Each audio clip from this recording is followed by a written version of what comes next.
Everyone knows his name. Everyone knows the thunderbolt. Everyone knows the king of Olympus. But what if the story of Zeus is not the heroic tale we were taught? What if his rise to power is far darker, built on betrayal, fear, and a cosmic war so violent that even the ancient storytellers whispered about it? Because Zeus wasn't always the king of the gods. He wasn't always the ruler of storm and sky. He wasn't even meant to survive childhood. To understand how Zeus truly became the most powerful figure in Greek mythology, we must peel back the myths, sift through ancient temples, examine long-forgotten inscriptions, and revisit the legends that ancient priests deliberately softened. This is the hidden story of Zeus, his rise, his reign, and the disturbing legends the ancient world tried to bury. Long before Zeus, the cosmos belonged to the Titans, giants who ruled the universe with iron fear. At their head was Cronus, a ruler terrified of losing power. Ancient tablets and pottery fragments tell us something chilling. Cronus swallowed every child his wife Rhea gave birth to. Hestia, Demeter, Hera, Hades, Poseidon, one by one, devouring them whole. Not out of hatred, out of prophecy, because he had been warned. One of your children will overthrow you. But fate has a way of bending around terror. When Rhea became pregnant with her final child, she escaped into the mountains of Crete. There, surrounded by sacred caves and hidden shrines rediscovered by archaeologists, she gave birth to a child unlike the others. A child named Zeus. But how do you save a newborn from a titan who eats gods? You hide him and replace him. Rhea wrapped a stone in baby clothes and gave it to Cronus, and he swallowed it without question. The child was safe, but the war for the cosmos had just begun. For years, Zeus was raised not in a palace, but in hiding. Ancient Cretan myths say he grew up inside the Dictaean cave, where the earth dripped with cold water and the walls echoed with wind. Archaeologists have uncovered offerings in these caves, bronze daggers, sacred statues, ritual cups, indicating the place was once a powerful cult site devoted to the mystery of Zeus's birth. Inside these dark caverns, baby Zeus was protected by warriors called the Curetes, who clashed their shields and spears to drown out his cries so Cronus could never hear him.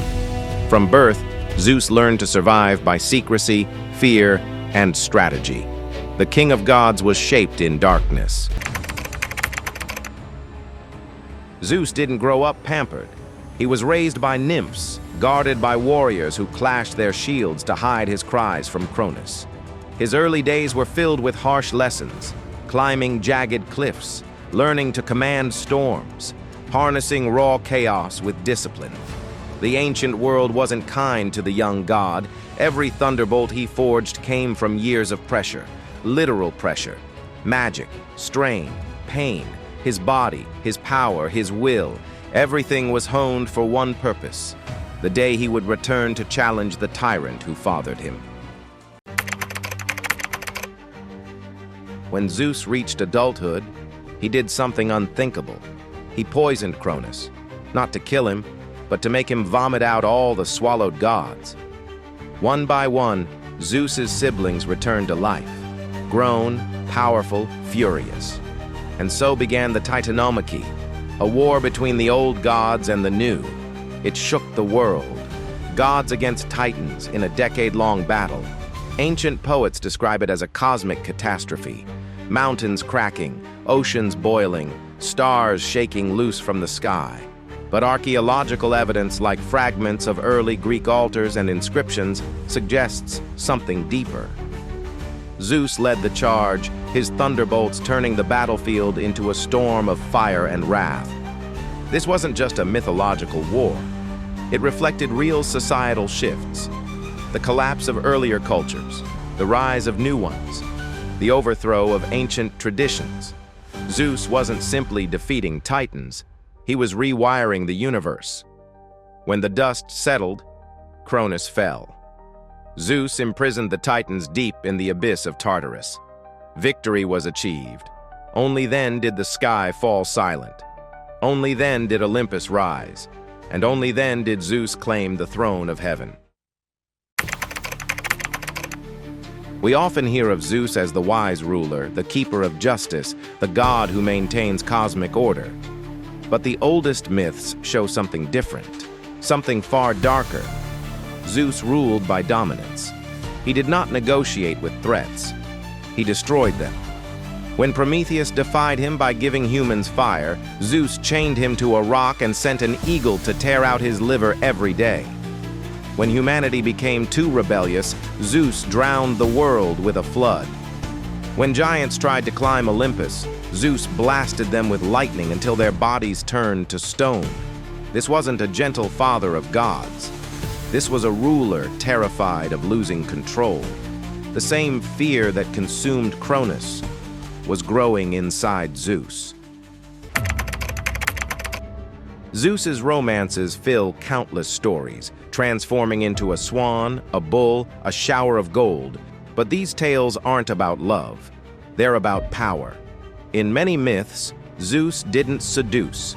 He pursued. He transformed, deceived, disguised himself to get what he wanted.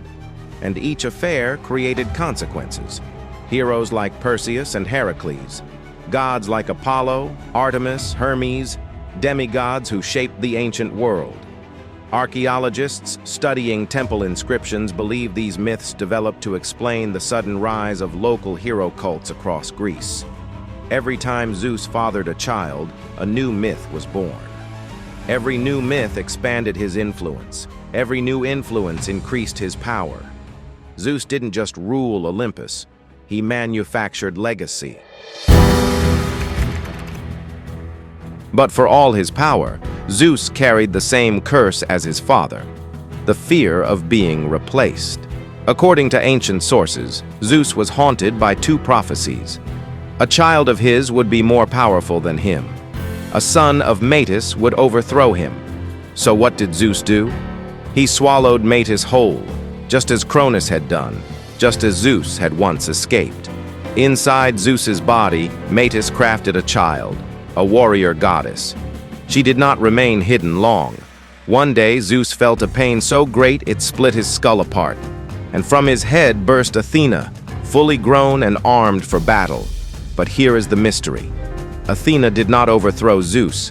She became his ally, his strategist, his favorite. Historians believe this myth reflects a merging of two ancient cultures, one led by a powerful goddess, another by a dominant sky god. To prevent conflict, the myths were rewritten.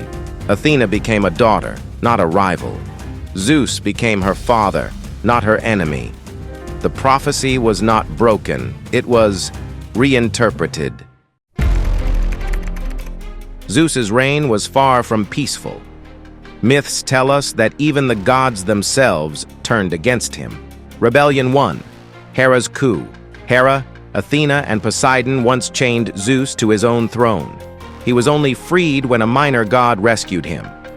This story was nearly lost, edited out, softened, buried.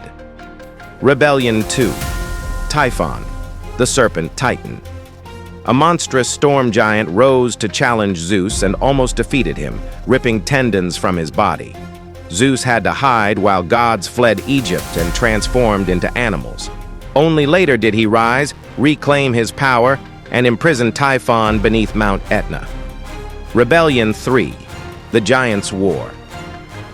A tribe of monsters, born to oppose the gods, attempted another cosmic coup. Zeus survived each rebellion, but every victory made him more ruthless. The king of gods was not secure. He was constantly looking over his shoulder. If Zeus feared gods, he distrusted humans even more. He punished them for curiosity, for ambition, for pride. In one myth, he punishes all of humanity because of one man's trick. In another, he causes suffering simply to reduce the population. And yet, Zeus also protected guests, upheld justice, and struck down tyrants on Earth.